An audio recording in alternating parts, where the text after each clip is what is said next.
So, hi there. I apologize for the jerky camera action and any possible wind noise, but this thought hit me while I was walking, so I thought, I'll make this video while I'm walking. And as you can tell, I'm walking rather quickly, so I'm huffing and puffing. But anyway, I can maintain a conversation, so according to the cardio people, I'll live. Anyway, so the thing that came to my mind while I was walking today was specifically about people that choose to flirt with, entertain, sexual chat with, or even out and out sexual relationships with, whether one-off or not. People who are married, male, female, heterosexual, homosexual, bisexual, pansexual, whatever. Whether they're married or in primary relationships, etc. Whether those relationships are open or closed. It's an interesting dynamic, and one that I know I'm not being hypocritical. I've done it. I've messed around with someone behind his partner's back over the years, and it always felt kind of creepy to me. What you do in your head and in your heart and with your genitals, always your own business.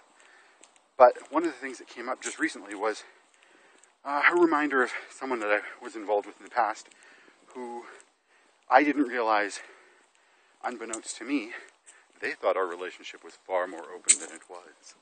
And I didn't know that until I got an interesting phone call. Oh, you should probably go get yourself checked out. I've been doing things.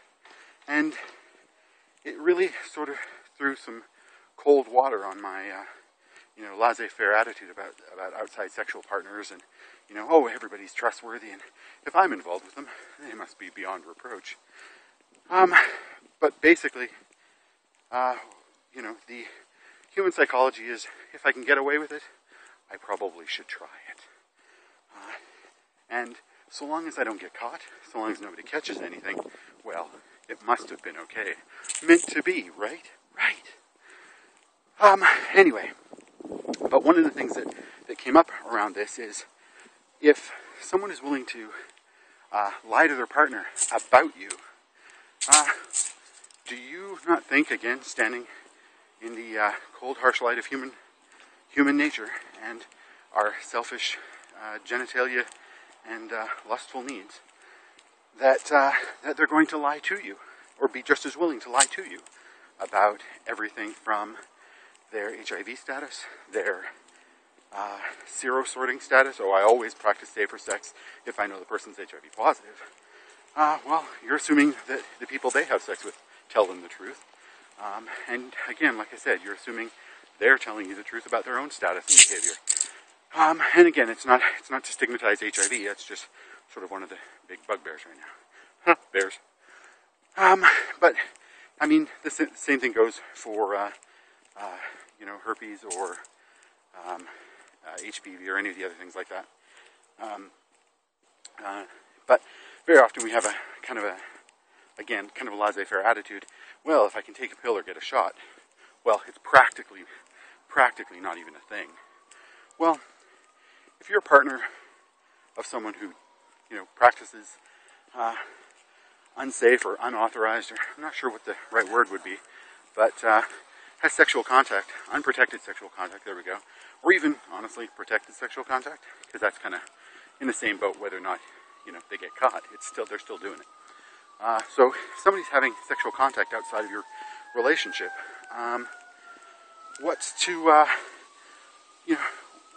to stop you from losing your freaking mind if suddenly you have something happening in your personal playground area, and you haven't been personal playgrounding with anybody but the partner or partners that you thought had or were maintaining your, any agreements, any outstanding agreements regarding protected sex or authorized versus unauthorized sex, etc.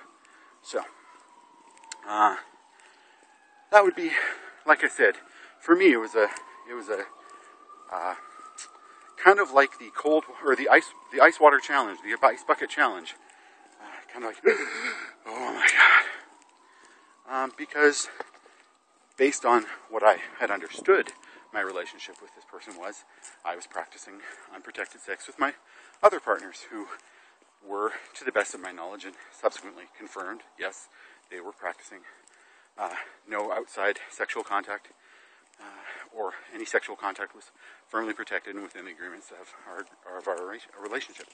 Anyway, so this has recently come to light again in the wake of ongoing situations regarding friends and partners who are sexually compulsive or sexually addicted. When someone is in that kind of state, they're pretty much willing to do anything and everything that satisfies the addiction, the drug. Sex is their drug of choice. And just like any drug, the preparation or pursuing of their fix becomes more and more complicated over time, and greater and greater indulgences need to happen to satisfy that part of their brain, that part of their biology that thinks sex will fix them.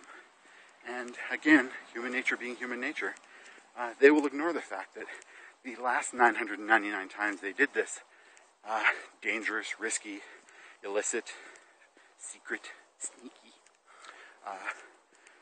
hooking up, or whatever you want to call it, it didn't satisfy that need, and they were off in search of the next fix, or, filled with guilt and shame, they resolved not to do it again, until they got into a fight, or, their bus was late, or whatever, their sandwich wasn't toasted the right way, and then, that's their trigger, gotta get me some nookie, that'll make me feel better. Anyway, they convinced themselves that this 1000th time will fix them where the 999 previous times hadn't. So, if you're involved with someone who's fooling around behind their partner's back, or even if you don't know if it's behind their partner's back, even if you think it's, or they represent it as fully with their partner's permission, you're a grown-up. I hold you responsible for your choices and what you do with your genitals. And if you get caught out and screamed at for fooling around with somebody behind their partner's back and being complicit in that, you're a grown-up. You made that choice. You made the choice not to inform yourself. You made the choice not to do what's known in the legal profession as perform your due diligence. So, if you get caught, either microbially or macrobially, by someone like their big scary bear boyfriend coming and kicking your ass, well, them's the breaks, eh? You got caught. Okay, love and hugs and snugs and tummy rubs, so long as everybody knows what they're doing and it's not behind anybody's back. Okay, bye for now.